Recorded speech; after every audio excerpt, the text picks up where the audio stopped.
কারণ আল্লাহ যদি আমাকে দিয়া না বলান, আমার হাজারো চেষ্টা করলে আমার বলার কোনো ক্ষমতা নাই, আমি বলতে পারবো না। কথা বলার শক্তি কে দেন? খালাকাল ইনসানা আল্লামাহুল বায়ান। আল্লাহ বলেন আমি মানুষকে সৃষ্টি করেছি আর আমি তোমাদেরকে কথা বলা শিখিয়েছি। বলেন সুবহানাল্লাহ। সূরা আর-রহমানের মধ্যে আছে না?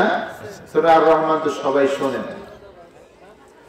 আমার প্রিয় ভাইরা, কিতাবের মধ্যে আসছে আমার দয়াল নবীজি দুনিয়ায় মানুষের সুরতে আসার পরে 34 বার আল্লাহ তাআলার দিদার হয়েছে। কতবার?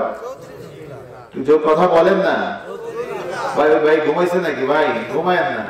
কতবার দিদার হয়েছে? 34 বার। 33 বার হয়েছে স্বপ্ন যোগে, রুহানি ভাবে, আর একবার হয়েছে সশরীরে। এই জন্য কোরআনুল কারিমে যে শব্দটা আল্লাহ তাআলা উল্লেখ করেছেন আবদিহি, এই আবদিহি কথার অনেকগুলো অর্থ আছে। এর মধ্যে একটা অর্থ হলো যে এটা রুহানি ভাবে হয় নাই, এই মেরাজ সংঘটিত হয়েছে তার জিসমানি ভাবে, তার রূহ এবং দেহ এটার সমন্বয়ে, তার সশরীরে। বলেন সুবহানাল্লাহ। আরেকটা অর্থ হলো আমার আল্লাহ তাআলা দয়াল নবীজিকে দিয়ে এমন মুজিজা দেখিয়েছেন যে মুজিজাগুলো দেখার পরে কাফের মুশরিকরা আমার নবীজিকে আল্লাহ তাআলার সন্তান বলে অবহিত করেছে। নাউযুবিল্লাহ। আল্লাহর কোন সন্তান আছে না? লাম ইয়ালিদ ওয়া লাম ইউলাদ।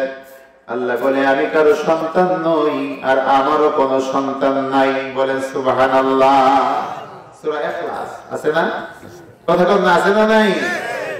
আমার আল্লাহ তাআলা বলেন এজন্য আমি আল্লাহ তাআলা দুনিয়ার মানুষকে বোঝানোর জন্য দিয়েছি যে আবদিহি, আমার বান্দা বলে তাকে অবহিত করেছি, যাতে দুনিয়ার মানুষ তারা এত সুন্দর মুজিজার কথা শুনে জান্নাত জাহান্নাম দেখে এসেছে।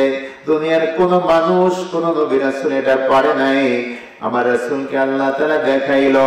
আমার রাসূল যখন দুনিয়াগুলো বর্ণনা করবে, যারা আমার রাসূলকে ভালোবাসে, ঈসা আলাইহিস সালামের মতো ওই জামানায় যে মানুষগুলো ছিল, তারাও কাফের মুশরিকেরা আমার নবীজিকে আল্লাহর ছেলে বলে অবহিত করবে। এজন্য আমার আল্লাহ তাআলা বুঝে শুনে লিখে দিয়েছেন আবদিহি। সুবহানাল্লাহ। প্রিয় ভাইরা, আমার রাসূলকে আল্লাহ তাআলা বাইতুল্লাহ থেকে বাইতুল মুকাদ্দাসে নিয়ে গেলেন।